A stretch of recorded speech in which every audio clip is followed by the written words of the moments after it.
Pada awal dekade 1940-an, di balik kabut tebal Perang Dunia Kedua, Eropa tengah diguncang oleh kekuatan yang bersembunyi di bawah kedok ilmu pengetahuan. Di ruang-ruang laboratorium yang dingin dan sunyi, ribuan anak-anak tak berdosa, tawanan perang, dan tahanan kamp konsentrasi dijadikan bahan percobaan oleh tangan-tangan yang seharusnya menyembuhkan. Para dokter dan ilmuwan Jerman yang pernah bersumpah menyelamatkan kehidupan kini berubah menjadi alat kekuasaan, tunduk pada ideologi yang dibangun di atas mitos ras dan kebohongan ilmiah. Segalanya berakar dari keyakinan gila seorang pria, Adolf Hitler. Ia percaya bahwa bangsa Jerman adalah pewaris sah dari ras Arya, manusia unggul berkulit terang, berambut pirang, bermata biru, keturunan langsung dari peradaban legendaris Atlantis. Namun dalam pikirannya, kemurnian ras itu telah tercemar oleh darah orang Yahudi, Slavia, dan bangsa-bangsa lain yang dianggap lebih rendah. Dari ide gila itulah lahir kebijakan yang akan menjerumuskan dunia dalam tragedi paling kelam sepanjang sejarah manusia. Setelah kekalahan Jerman dalam Perang Dunia Pertama, negeri itu terpuruk. Ekonomi runtuh, rakyat kelaparan, dan harga diri nasional hancur oleh perjanjian Versailles yang memberlakukan hukuman berat. Uang kehilangan nilai, dan keputusasaan menjadi wajah sehari-hari masyarakat. Dalam situasi kacau itu, lahirlah mitos baru yang menyebar cepat melalui propaganda. Jerman tidak kalah di medan perang, tetapi ditikam dari belakang oleh para pengkhianat, orang Yahudi, kaum komunis, dan kelompok minoritas lain yang dijadikan kambing hitam. Di tengah rasa sakit dan kebingungan itulah muncul seorang tokoh dengan kata-kata yang membakar harapan, Adolf Hitler. Dengan retorika yang memukau, dia menjanjikan kebangkitan, kemuliaan, dan kejayaan baru bagi bangsa Jerman. Melalui partainya, Nationalsozialistische Deutsche Arbeiterpartei, yang dikenal sebagai Partai Nazi, Hitler menguasai hati banyak orang yang lelah berjuang tanpa hasil. Pada tahun 1933, ia resmi memegang kendali penuh atas pemerintahan Jerman. Begitu berkuasa, langkah pertama Nazi adalah menguasai media. Surat kabar, radio, bioskop, buku, bahkan mainan anak-anak menjadi alat propaganda. Setiap pesan yang bertentangan dengan ideologi mereka disensor, dimusnahkan, atau diubah hingga mendukung cita-cita negara baru yang disebut Reich Ketiga. Buku, Mein Kampf, karya Hitler dijadikan kitab suci negara, diajarkan di sekolah, dikutip dalam pidato, dan dijadikan dasar hukum baru yang melegitimasi diskriminasi rasial. Di bawah bayangan ideologi itu, muncul sistem keyakinan yang kelak menjadi pembenaran bagi kejahatan tak terbayangkan. Manusia dikelompokkan menurut ciri fisik mereka, yang berambut pirang dan bermata biru dianggap unggul, sedangkan yang berkulit gelap atau berasal dari etnis Yahudi, Polandia, Rusia, dan Ceko disebut rendahan. Di mata Hitler, ras Jerman yang murni harus kembali ke bentuk aslinya, bersih dari campuran darah asing. Mereka yang tidak memenuhi standar itu harus disingkirkan, entah melalui sterilisasi, pengasingan, atau kematian. Namun racun itu tidak berhenti di sana.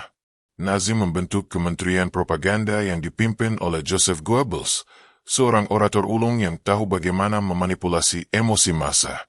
Melalui poster, film, dan pidato-pidato yang menggugah, ia menanamkan kebencian terhadap orang Yahudi ke dalam hati rakyat. Kata-kata seperti pengkhianat, penyebab krisis, dan ancaman terhadap masa depan bangsa diulang terus-menerus hingga kebohongan menjadi kebenaran yang diterima. Sementara itu, para profesor, dokter, dan ilmuwan Jerman mulai terperangkap dalam sistem baru yang mereka pikir membawa kemajuan sains. Mereka memeluk ideologi yang disebut higiene rasial, gagasan bahwa manusia bisa disempurnakan lewat seleksi ketat terhadap keturunan. Jika ada yang cacat, lemah, atau menderita penyakit bawaan, mereka dianggap beban bagi bangsa. Maka pada tahun 1933, pemerintah Nazi mengesahkan hukum yang mengizinkan sterilisasi paksa bagi orang-orang yang dianggap tidak layak melanjutkan keturunan. Ribuan pria dan wanita menjadi korban operasi kebersihan genetik. Pria dikebiri, wanita menjalani pembedahan berisiko tinggi yang sering kali berujung maut. Di atas kertas, semuanya dibungkus dengan istilah ilmiah, tapi pada kenyataannya, Itu hanyalah bentuk baru dari penyiksaan manusia atas manusia lain. Dan dunia medis, yang seharusnya menjadi benteng moral, justru menjadi pelaksana utama kebijakan tersebut. Pada saat yang sama, api kebencian terhadap Yahudi semakin menyala. Hukum demi hukum diterbitkan untuk mencabut hak-hak mereka, dilarang menikah dengan warga Jerman, dilarang memiliki bisnis, dan akhirnya dicabut kewarganegaraannya. Warga Jerman yang mencoba menolong atau bahkan sekadar bergaul dengan orang Yahudi bisa dituduh pengkhianat. Perlahan-lahan, masyarakat terbelah antara mereka yang percaya pada kemurnian ras dan mereka yang diam karena takut. Hitler menggunakan rasa takut dan keputusasaan itu sebagai senjata. Ia meyakinkan rakyat bahwa Jerman membutuhkan ruang hidup baru, Lebensraum, wilayah untuk berkembang biak bagi ras unggul. Maka mulailah ekspansi militer ke negara-negara tetangga, diiringi propaganda besar-besaran bahwa bangsa Jerman sedang menjalankan misi suci untuk membersihkan dunia dari pengaruh ras rendah. Tapi di balik semua slogan dan parade kemenangan, tersembunyi dunia gelap di mana dokter-dokter berjas putih melakukan eksperimen yang tak bisa dibayangkan. Di kamp-kamp seperti Dachau dan Sachsenhausen, mereka melakukan percobaan ekstrim pada tahanan, menguji batas suhu tubuh manusia, efek infeksi, dan racun mematikan. Setiap tindakan dibenarkan dengan alasan untuk kemajuan sains Jerman. Namun hakikatnya, mereka tidak lagi menyembuhkan, mereka membunuh atas nama ilmu. Beberapa dokter yang dulu dikenal sebagai ilmuwan terhormat mulai melihat diri mereka sebagai pelayan negara, bukan pelindung kehidupan. Sumpah Hippokrates, janji untuk tidak menyakiti pasien, berubah menjadi sekadar formalitas kosong. Kesetiaan mereka kini hanya untuk sang Führer, bukan kemanusiaan. Dalam seminar medis, mereka membahas cara menghilangkan penderitaan dengan membunuh pasien cacat. Sebuah konsep baru lahir, penyembuhan melalui pembunuhan.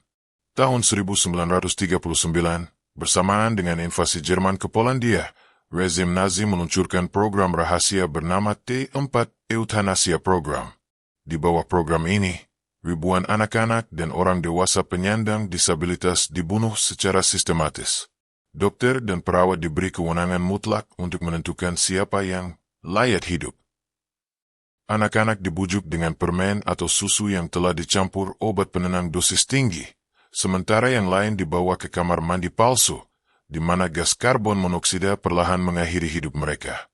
Orang tua yang berduka menerima surat belasungkawa dari rumah sakit, disertai sertifikat kematian palsu dengan penyebab seperti infeksi paru-paru atau gagal jantung. Sementara itu, asap abu-abu terus mengepul dari cerobong krematorium, pertanda bahwa nyawa-nyawa tak bersalah telah dihapus atas nama kebersihan ras. Masyarakat mulai menyadari apa yang terjadi.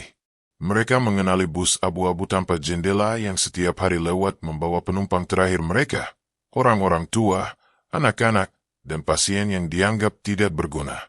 Namun ketakutan membungkam suara mereka. Lebih mudah pura-pura tidak tahu daripada melawan mesin kematian yang dijalankan oleh pemerintah sendiri. Pada akhirnya, selama 6 tahun program itu berjalan, sekitar 400.000 warga Jerman disterilisasi paksa, dan lebih dari 200.000 jiwa dibunuh dengan alasan belas kasih. Semua dilakukan bukan oleh tentara musuh, melainkan oleh dokter dan perawat mereka sendiri. Dan sementara kamp-kamp kematian mulai dibangun, fondasi untuk genosida terbesar dalam sejarah manusia sudah diletakkan, langkah demi langkah, di bawah bendera ilmu pengetahuan, dengan keyakinan bahwa mereka sedang menciptakan dunia yang lebih baik. Memasuki awal tahun 1941, bayangan perang semakin pekat di Eropa. Jerman, di bawah kendali Nazi, telah memperluas wilayahnya dengan cepat, namun ideologi rasial dan kebijakan, kebersihan genetik, tetap menjadi pusat agenda mereka. Orang-orang Yahudi, yang semula hanya menjadi kambing hitam propaganda, kini ditempatkan di ghetto-ghetto yang padat, terpisah dari penduduk lain. Hidup mereka menjadi sebuah perjuangan tanpa akhir, di mana setiap detik diukur dengan kelaparan, penyakit, dan ketakutan yang konstan. Di balik tembok ghetto, dokter-dokter Nazi menyiapkan laboratorium-laboratorium rahasia. Mereka tidak hanya melakukan percobaan ilmiah, mereka menciptakan dunia baru yang menegasikan kemanusiaan.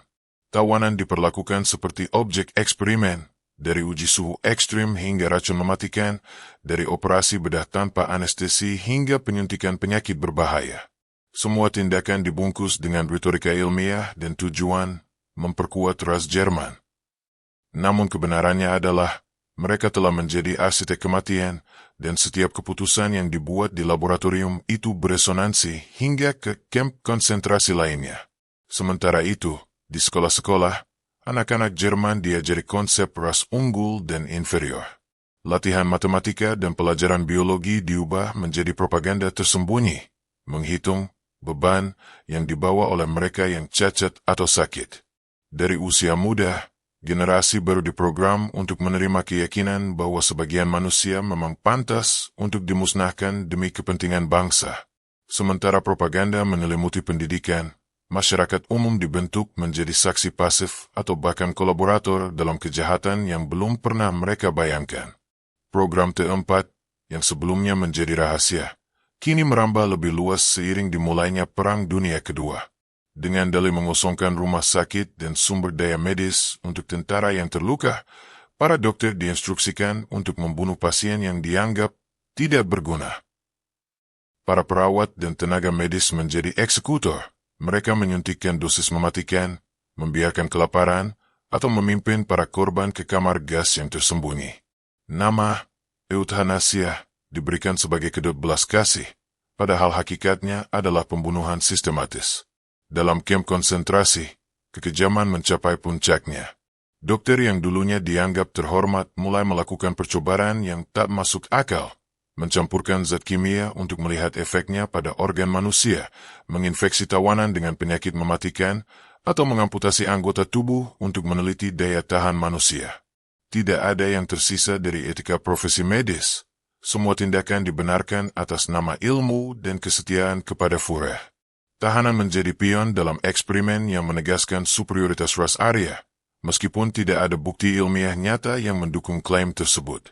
Para pejabat Nazi memahami bahwa pembunuhan massal terbuka akan menimbulkan kegaduhan. Maka lahirlah strategi out of sight, out of mind. Orang Yahudi dan kelompok lain dikumpulkan di ghetto atau dikirim ke wilayah terpencil, jauh dari pandangan publik. Transportasi dilakukan dengan kereta yang penuh sesat, dan mereka yang tiba di kamp konsentrasi dipilih oleh dokter, beberapa dipaksa bekerja sampai mati. Sebagian lain langsung menuju kamar gas. Segalanya tampak mekanis, hampir seperti operasi industri. Tetapi di balik angka-angka statistik, ada jutaan nyawa yang tersakiti dan hilang selamanya. Namun tidak semua masyarakat Jerman buta terhadap apa yang terjadi. Warga mulai mengenali bus abu-abu yang lewat di jalan-jalan kecil, mengirimkan penumpang terakhir mereka ke kamp-kamp yang dikenal sebagai tempat perawatan khusus. Aroma abu dari krematorium tidak bisa disembunyikan. Tetapi ketakutan, kebingungan, dan propaganda yang tak henti-hentinya membuat banyak orang memilih diam. Mereka belajar bahwa di dunia ini, melawan mesin kekuasaan berarti kematian sendiri. Kesadaran itu membungkam hati nurani, sementara kengerian terus berlangsung. Sistem kamp konsentrasi pun berkembang. Nama-nama seperti Auschwitz, Dachau, Sachsenhausen, dan Buchenwald menjadi simbol kekejaman. Dokter-dokter di sini bukan hanya pengawas. Mereka menjadi dewa kematian, menentukan siapa yang hidup dan siapa yang mati. Percobaan medis yang awalnya tampak ilmiah, kini berubah menjadi pertunjukan kekuasaan, di mana tubuh manusia menjadi alat penelitian tanpa memperhatikan penderitaan. Kekejaman mereka begitu sistematis sehingga setiap laboratorium, setiap ruang, dan setiap prosedur dirancang untuk memastikan jumlah korban yang maksimal. Bukan hanya Yahudi yang menjadi korban, orang Jerman sendiri yang dianggap tidak layak atau cacat juga disasar. Orang tua, penderita penyakit mental, atau anak-anak dengan kelainan lahir dimasukkan dalam program sterilisasi dan eutanasia. Pada awalnya, sterilisasi dilakukan untuk mencegah keturunan yang lemah, tetapi selanjutnya berkembang menjadi pembunuhan aktif.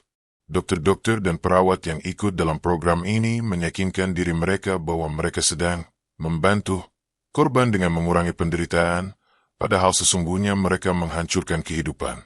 Bahkan dalam kasus anak-anak, Metode yang digunakan sangat kejam. Bayi-bayi dan balita dibiarkan kelaparan di balkon rumah sakit, dipaksa menelan obat penenang, atau diarahkan ke kamar gas yang menyerupai kamar mandi. Semua dilakukan dengan dalih perlindungan kesehatan negara, dan orang tua, meski penuh duka, seringkali percaya bahwa anak mereka akan mendapatkan perawatan terbaik. Realitasnya, rumah sakit dan laboratorium menjadi mesin pembunuh yang terorganisir. Selama perang, jumlah korban terus bertambah. Dari 1939 hingga 1945, ratusan ribu warga Jerman disterilisasi paksa, dan ratusan ribu lainnya, termasuk anak-anak dan dewasa dengan disabilitas, dibunuh. Kamp-kamp krematorium dibangun, persiapan untuk pembantaian massal telah dimulai. Sistematisasi pembunuhan ini menunjukkan bagaimana ideologi, pseudoscience, dan fanatisme bisa mengubah masyarakat menjadi pelaku kejahatan massal. Setiap langkah direncanakan, setiap tindakan diberi legitimasi ilmiah dan moral semu. Di tengah kekejaman ini, dokter-dokter muda dan mahasiswa medis menjadi pion utama dalam sistem. Mereka diajari untuk menghitung nilai hidup manusia, membandingkan tubuh satu dengan yang lain, dan menilai siapa yang pantas hidup. Kebanggaan profesional dan ambisi pribadi mendorong mereka untuk menolak etika medis lama. Loyalitas mereka bukan lagi untuk pasien, tetapi untuk negara dan ras. Ini adalah transformasi mengerikan dari penyembuh menjadi algojo. Selain itu, propaganda membentuk pandangan masyarakat Jerman secara keseluruhan. Lagu, buku, poster, dan pidato sehari-hari menanamkan kebencian terhadap orang Yahudi dan minoritas lainnya. Anak-anak diajari membenci sebelum mereka memahami. Masyarakat dewasa dibujuk untuk takut atau diam. Semua ini menciptakan lingkungan di mana genosida tampak sebagai kewajaran, bukan kejahatan. Dan di atas semua itu, para ilmuwan tetap membenarkan tindakan mereka dengan dalih kemajuan sains. Mereka menulis laporan, membuat grafik, dan mempublikasikan temuan yang akan membenarkan ideologi Nazi. Dalam pikirannya sendiri, mereka mungkin merasa menjadi bagian dari proyek besar, menciptakan manusia superior, membangun dunia baru, dan melaksanakan misi sejarah. Padahal, setiap eksperimen adalah tragedi, setiap data adalah darah manusia yang mengalir. Sementara perang berlanjut, sistem pembantaian itu merembet ke wilayah-wilayah yang diduduki. Yahudi dan tahanan lainnya dari Polandia, Prancis, Belanda, dan negara lain dikirim ke kamp-kamp ini. Dokter-dokter baru dilatih untuk menyeleksi, meneliti, dan membunuh. Mereka menjadi bagian dari jaringan kematian yang luas, di mana loyalitas kepada negara dan ideologi lebih diutamakan daripada kemanusiaan. Dengan penguasaan media, sekolah, dan hukum, Nazi berhasil menanamkan keyakinan bahwa pembunuhan massal adalah kewajiban moral dan ilmiah. Ilmu pengetahuan yang seharusnya menyelamatkan nyawa, kini digunakan untuk menghancurkannya. Bagian pertama dari kisah ini mengungkap bagaimana manusia bisa menukarkan kemanusiaan dengan kekuasaan, dan bagaimana moral individu dapat runtuh di bawah pengaruh fanatisme ideologis. Seiring perang mendekati puncaknya, kekejaman Nazi semakin sistematis dan terstruktur. Kamp-kamp konsentrasi yang awalnya hanya menampung tahanan politik dan orang-orang yang dianggap tidak berguna, berubah menjadi mesin pembunuh massal. Dokter-dokter yang dulunya terhormat, kini menjadi algojo tanpa empati, mengatur siapa yang selamat dan siapa yang harus mati. Mereka tidak lagi mengobati, mereka menghitung dan mengeksekusi. Transportasi ke kamp dilakukan dengan kereta penuh sesat. Orang-orang Yahudi, Romani, disabilitas, dan tawanan perang digiring dari berbagai wilayah yang diduduki Nazi, dipisahkan dari keluarga, dan dibawa ke pusat rehabilitasi, yang sebenarnya adalah pintu menuju kematian. Setiap kereta menjadi simbol kengerian, deru roda dan suara jeritan mereka yang menunggu nasib di depan kamar gas, menjadi irama suram bagi seluruh Eropa yang menyaksikan tanpa daya. Di dalam kamp, percobaan medis semakin brutal. Dokter Nazi melakukan eksperimen pada suhu ekstrim, penyakit menular, dan obat-obatan yang belum teruji. Tubuh manusia dijadikan alat percobaan untuk menguji batas fisik dan psikologis. Kadang, mereka mencampur unsur kimia dengan cara yang menyebabkan penderitaan luar biasa. Tidak ada pertimbangan moral, hanya kepatuhan buta terhadap ideologi Arya dan ambisi pribadi. Mereka percaya bahwa kematian seorang tahanan adalah harga kecil untuk kemajuan ilmiah dan kebesaran ras. Namun, tidak semua korban pasif. Dalam kegelapan camp, muncul bentuk-bentuk perlawanan. Tawanan mencoba melawan melalui sabotase, mengirim pesan rahasia, dan menyelamatkan sesama jika memungkinkan. Meskipun sebagian besar usaha ini gagal, keberanian individu ini menjadi catatan penting tentang kemanusiaan yang bertahan di tengah kengerian yang tak terbayangkan. Setiap tindakan kecil, membagi makanan, menenangkan yang sekarat, atau menyelamatkan anak-anak dari kamar gas, adalah pemberontakan diam terhadap mesin kematian Nazi. Selain eksperimen medis, Nazi juga memperluas program sterilisasi dan eutanasia. Anak-anak dengan cacat fisik atau mental masih menjadi target utama. Perawat dan dokter mengeksekusi mereka di kamar gas yang disamarkan sebagai ruang mandi. Bayi dibiarkan kelaparan di balkon atau diberi obat penenang berlebihan. Setiap tindakan dibungkus propaganda, belas kasih, yang menyatakan bahwa kematian mereka adalah untuk kebaikan negara. Orang tua yang percaya propaganda ini sering menyerahkan anak-anak mereka dengan harapan palsu akan perawatan terbaik. Di luar camp, masyarakat Jerman terbagi antara takut, diam, dan kolaborasi. Banyak yang melihat, tetapi takut bersuara. Bau abu dari krematorium dan bis abu-abu yang lewat di jalan-jalan kecil menjadi simbol ketakutan yang memaksa warga untuk memilih kesunyian. Beberapa mencoba melawan dalam diam, menyelamatkan tetangga atau menyembunyikan anak-anak Yahudi. Namun, bagi kebanyakan orang, hidup berarti bertahan, bahkan jika itu berarti bersikap pasif terhadap pembantaian yang sedang berlangsung. Saat perang berlanjut, eksperimen medis tidak hanya menargetkan warga sipil. Tentara yang terluka pun sering menjadi subjek penelitian.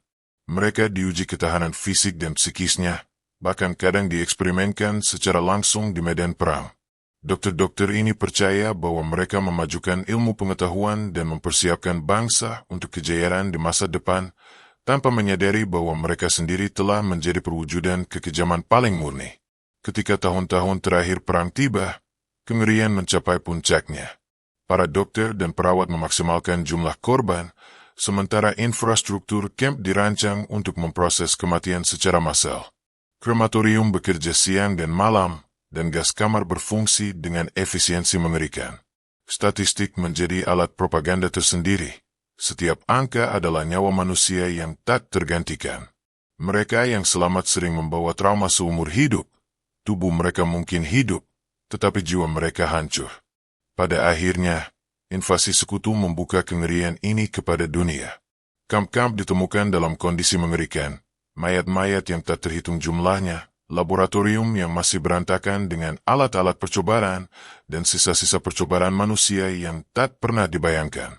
Dunia menyaksikan dengan ngeri apa yang telah dilakukan oleh mereka yang menyandang titel dokter.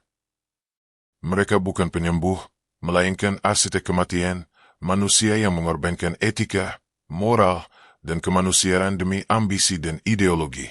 Pengadilan Nuremberg kemudian menghadirkan para dokter ini ke pengadilan. Sebagian dihukum mati, sebagian lagi dipenjara seumur hidup. Namun pertanyaan tetap ada, bagaimana mungkin ribuan orang terlibat dalam genosida dan eksperimen yang begitu mengerikan tanpa perlawanan moral yang nyata? Sejarawan percaya kombinasi fanatisme, ambisi pribadi, propaganda, dan ketakutan menciptakan lingkungan di mana manusia bisa mengabaikan kemanusiaannya sendiri. Warisan dari kejahatan ini tetap terasa hingga hari ini.